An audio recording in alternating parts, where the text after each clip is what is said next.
Jeanne Vendor, Rodrigue, Pierre Blériot. Nous prenons donc le thème inscrit à l'ordre du jour ce jour. Ce jour, nous parlons des fortes fortunes avec une interrogation. Toute forte fortune est-elle satanique? Jeanne Rosine Vendor. Lorsqu'on est excessivement riche, est-ce que cela signifie automatiquement qu'on a pactisé avec le diable, en d'autres termes? Je ne suis pas d'accord avec cette idée, parfait. L'on peut être riche naturellement. Je dis bien excessivement. Excessivement riche. Moi, j'en connais des personnes riches excessivement. Mais cela a été un doigt de Dieu. Il y a des personnes qui naissent et qui sont déjà dédiées pour être riches. Richissimes, en quelque sorte. Il y a d'autres personnes qui deviennent riches avec suivant un travail acharné.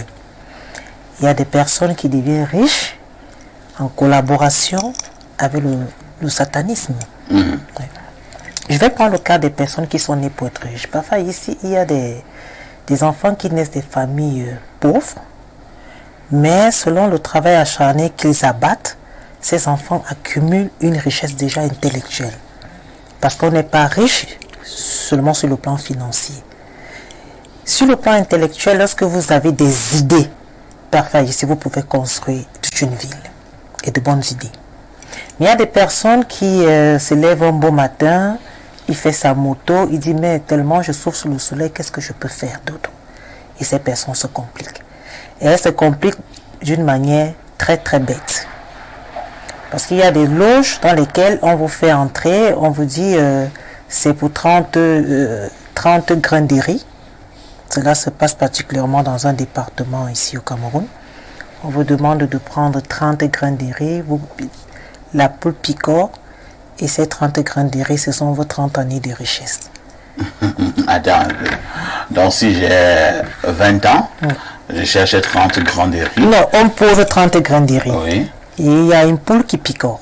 Si elle picore les 30 grains, vous avez 30 grains de vie, de richesse, de vie de richesse. Pendant 30 ans. Pendant 30 ans, vous allez vivre cela. Si j'avais 20 ans, dès que 50 ans arrive, vous partez. Vous partez. Et il y a d'autres, la poule peut picorer. Vous dites que ça se passe beaucoup dans un département du pays. Ouais. La Léquier? Non, je vais taire le nom. Vous préférez taire le nom du département. Oui. Et habituellement, ils appelaient, les gens de ce côté-là appellent cela le Mallory.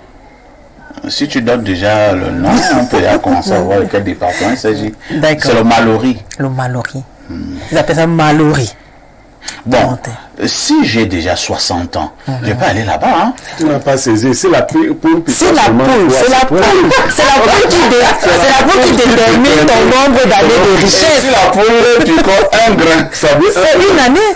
Alors, il y a un risque. Il y a un risque. Tu voulais aller parce que tu te disais que tu attends Effectivement.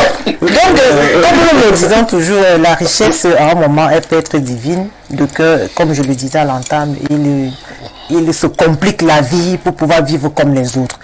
Mais je pense que lorsque nous avons un travail acharné, ce dont nous faisons, par exemple, vous êtes là, parfait, tu travailles tant d'années, on ne voit pas. Un matin, vous pouvez être récompensé d'une autre manière, sans toutefois vous salir les mains. Et vous devenez riche, on dit parfait à tremper. Ça, c'est toujours l'idée du Camerounais ou de l'Africain. On ne peut pas regarder que vous avez eu à travailler tant d'années. C'est comme Blériot, aujourd'hui on dit il est sectaire. Mais c'est quelqu'un qui a travaillé de fortes années. Il a beaucoup travaillé, mais les gens ne le savent pas. Aujourd'hui on dit il est compliqué. Mais d'une manière ou d'une autre, il accepte. Parce que c'est ça les idées des personnes. Un vrai homme doit être compliqué. Et si je prends mon exemple parfait, à un moment dans ma famille, tout le monde disait que je suis compliqué. Les gens disaient qu'elle sort de nulle part. Comment est-ce qu'aujourd'hui elle devient chef d'entreprise et de combien d'entreprises? Les gens ont dit que je me suis compliqué, mais les gens n'ont rien compris, que j'abattais un travail en arrière-plan. Les gens ne le savaient pas. Donc jusqu'à présent, des gens, même quand ils veulent t'affronter, disent non, son argent il est compliqué. Mais on ne sait pas que tu te battais à vendre du bâton sur la tête. Les gens ne savaient pas cela. Donc moi je me dis, une forte fortune ne doit pas toujours être satanique. Parfait. Merci Rosine. Pierre Blériot a un grand personnage et même personnalité qui est parti de ce monde. Charles Atebey est né. Dans ses envolées, il disait souvent quelque chose. Il disait derrière chaque grande fortune se cache un crime. Charles était excessif. Voilà, il faut quand même prendre ça avec beaucoup de sérieux aussi. Non, il faut prendre ça avec beaucoup de sérieux, même si Charles était quand même expert dans l'extrapolation. Parce qu'il disait par exemple que les Camerounais ont bu l'équivalent de la Sanaga.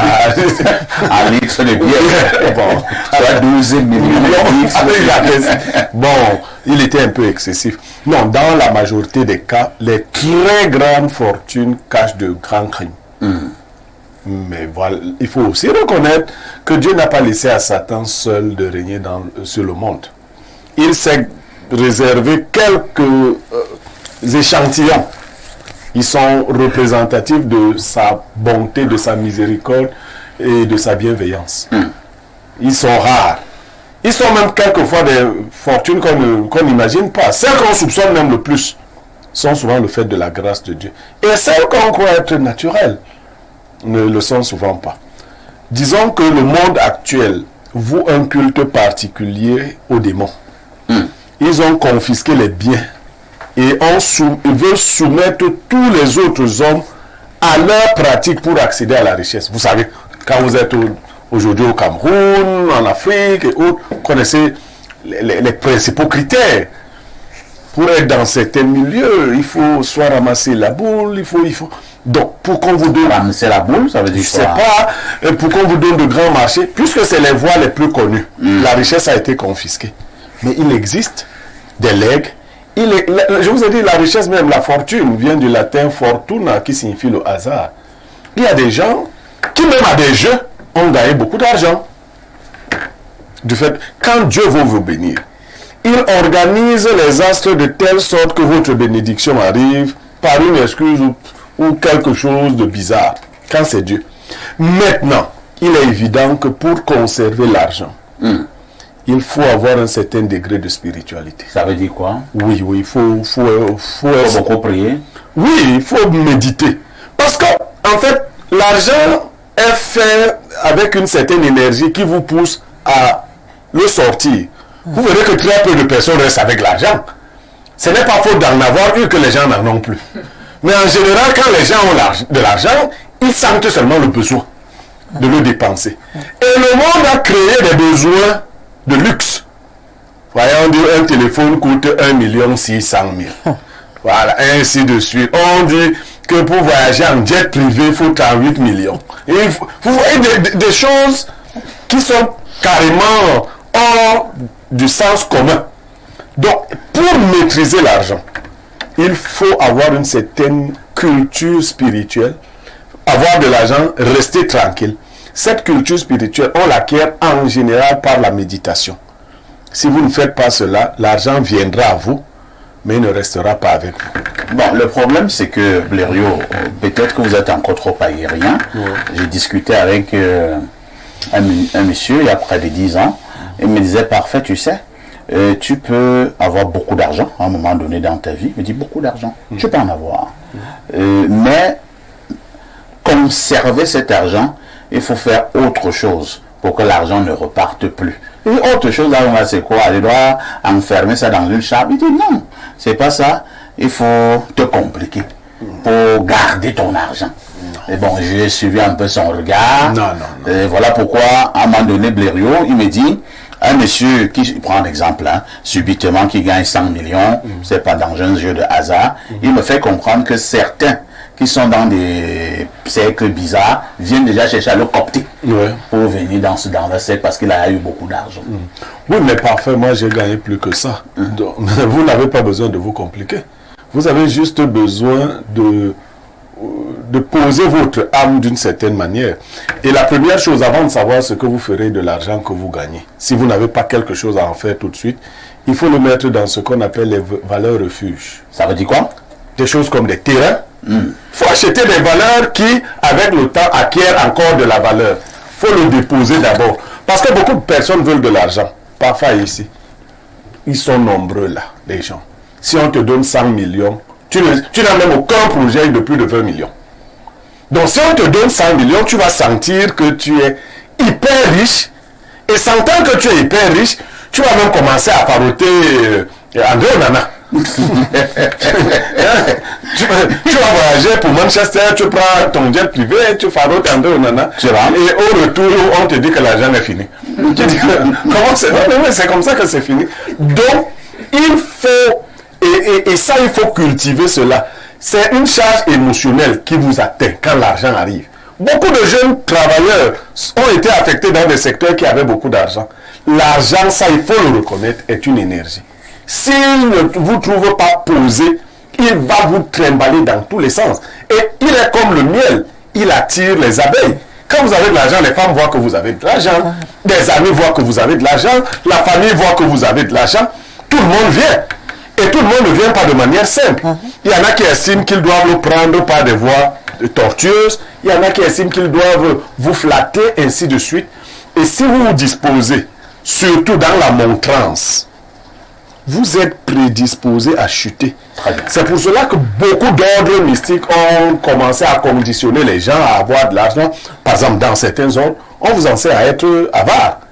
Ah bon? Oui. Comme ça. En fait, la préparation dans ces ordres, c'est de vous amener à ne pas dépenser. On vous dit que non, ben, vous n'avez pas à vous occuper du sort de l'autre. Lui-même, il va s'occuper de son sort. Donc, vous n'avez pas... Et quand vous commencez à cultiver de telles idées, vous commencez à regarder votre argent. Ouais. Très bien. Rodrigue Adalbert Evina, nous continuons dans ces échanges. Ils sont également nombreux, Rodrigue, qui disent que l'argent, c'est le diable. Tu es d'accord?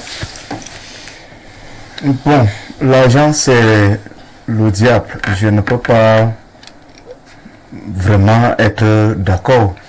Mais je pense tout simplement, pour répondre très concrètement à votre question, toute fortune n'est pas toujours forcément satanique.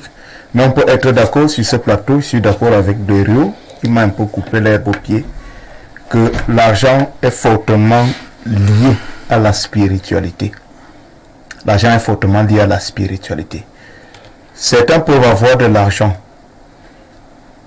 La façon de conserver cet argent peut à un moment donné dépendre de la façon dont vous l'avez eu.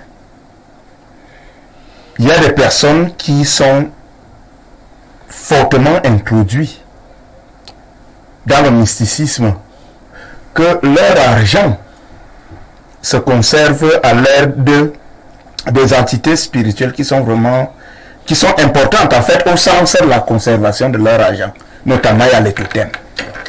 Il y a des gens qui gardent les totems. Est-ce que, quand vous parlez des totems là, oui, on a souvent appris, pardon, aussi regardant des films, ce ne sont que des films ou bien ça existe réellement? C'est-à-dire qu'un monsieur, il a un serpent et de temps en temps, le serpent vomit de l'argent. Et le monsieur prend l'argent et met dans le sac. Attendez.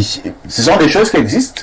Les films, pour la plupart du temps, s'inspirent aussi des faits réels. Voilà, alors...